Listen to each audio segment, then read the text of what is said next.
Assalamualaikum warahmatullahi wabarakatuh. Kami dari kelompok 4 ingin mempresentasikan tentang persatuan bangsa Indonesia dari masa ke masa. Perkenalkan, nama saya Faisal Ramadan. Nama saya Muhammad Dafalvia Rizky. Nama saya Joko Prasetyo. Nama saya Jeffrey Ariandi. Nama saya Aditya Santoso. Persatuan bangsa Indonesia dari masa ke masa. Persatuan dan kesatuan bangsa Indonesia dari masa ke masa merupakan perjuangan yang cukup panjang dan intens. Sejak merdeka pada 17 Agustus 1945, Indonesia tidak serta-merta berada di kondisi politik yang stabil. Bahkan ada cukup banyak perubahan sistem pemerintahan yang terjadi. Perjalanan persatuan dan kesatuan bangsa Indonesia dari masa ke masa. 1. Masa Republik Indonesia Serikat.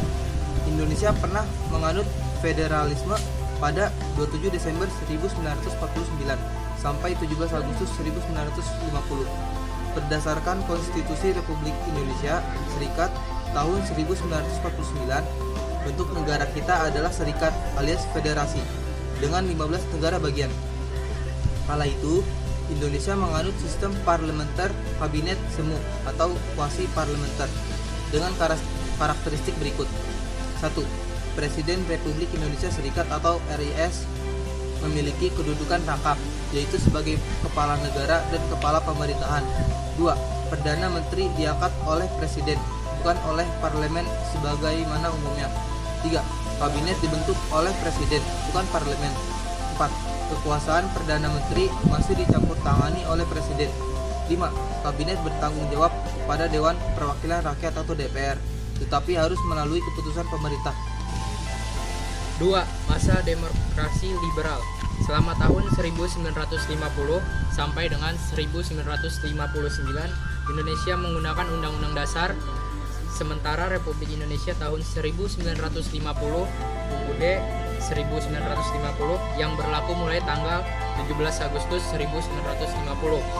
Kala itu Indonesia menganut sistem pemerintahan parlementer menggunakan kabinet parlementer yang dipimpin oleh Perdana Menteri.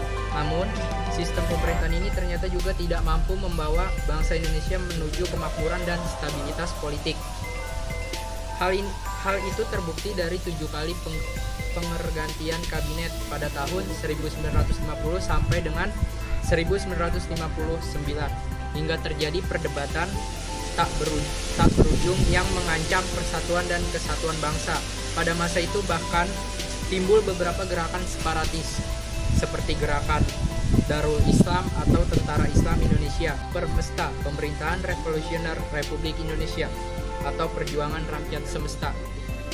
Kondisi itu memaksa Presiden Insinyur Soekarno untuk mengeluarkan dekret Presiden tanggal 5 Juli tahun 1959 yang menyatakan pembubaran konstituante, pemberlakuan kembali UUD 1945 dan pemberhentian UUDS 1950, pembentukan MPR dan DPA sementara. 3. Masa Orde Lama. Setelah dikeluarkannya dekret Presiden tanggal 5 Juli 1959, Indonesia akhirnya kembali menggunakan Undang-Undang Dasar 1945 sebagai konstitusi negara yang juga berkedudukan sebagai asas penyelenggaraan negara. Sejak itu Presiden yang kembali berdukungan sebagai kepala negara dan kepala pemerintah membentuk Kabinet Kerja pada tanggal 9 Juli 1959 yang berisi 10 menteri untuk kabinet inti, menteri-menteri ex officio dan 60 menteri muda.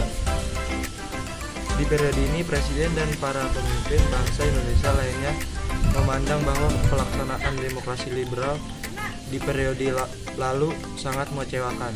Karena itu Presiden Soekarno memutuskan konsep demokrasi terpimpin dengan ide demokrasi yang dipimpin oleh hikmat kebijaksanaan dalam permusyawaratan dan perwakilan. Namun lama-kelamaan demokrasi ini bergeser menjadi dipimpin oleh Presiden. Yang keempat yaitu masa Orde Baru. Setelah kepemimpinan Presiden Soekarno jatuh pada tahun 1966, Orde Lama pun berakhir dan digantikan dengan Orde Baru yang dipimpin oleh Presiden Soeharto. Selama masa pemerintahannya, Presiden Soeharto menerapkan sistem pemerintahan presidensial. Meskipun Orde Baru sukses mengembangkan pendapatan per kapita Indonesia dan memerangi buta huruf, tetapi ada banyak sekali penyimpangan yang terjadi. Berikut beberapa penyimpangan yang terjadi pada masa Orde Baru. Pembangunan ekonomi bersifat sentralistik sehingga daerah tertinggal jauh dari pusat kota. Yang kedua, presiden sebagai pelaksana undang-undang lebih.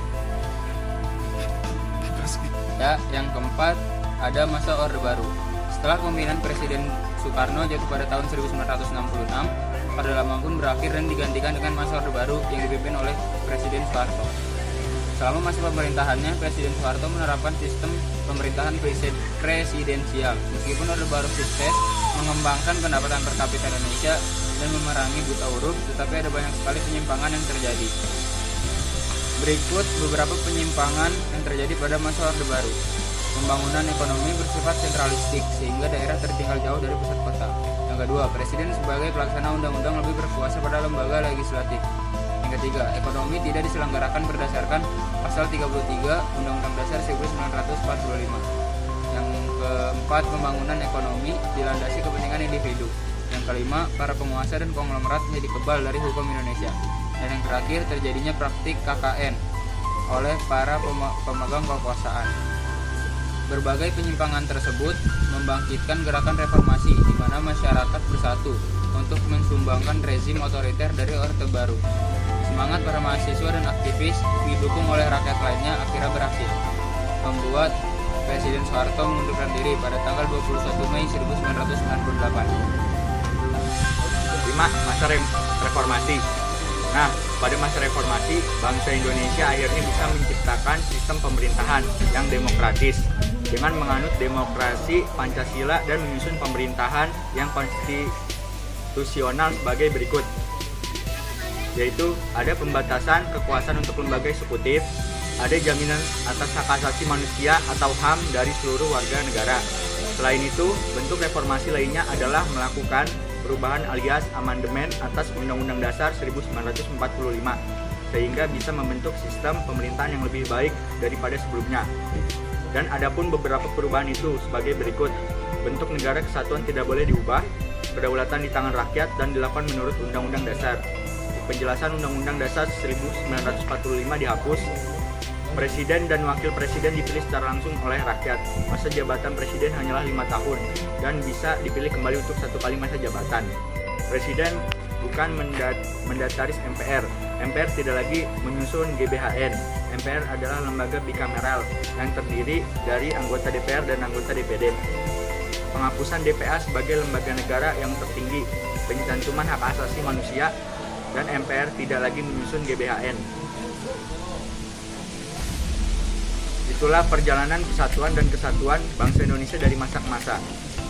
Dan dari kelompok kami, kurang lebihnya mohon maaf. Wassalamualaikum warahmatullahi wabarakatuh.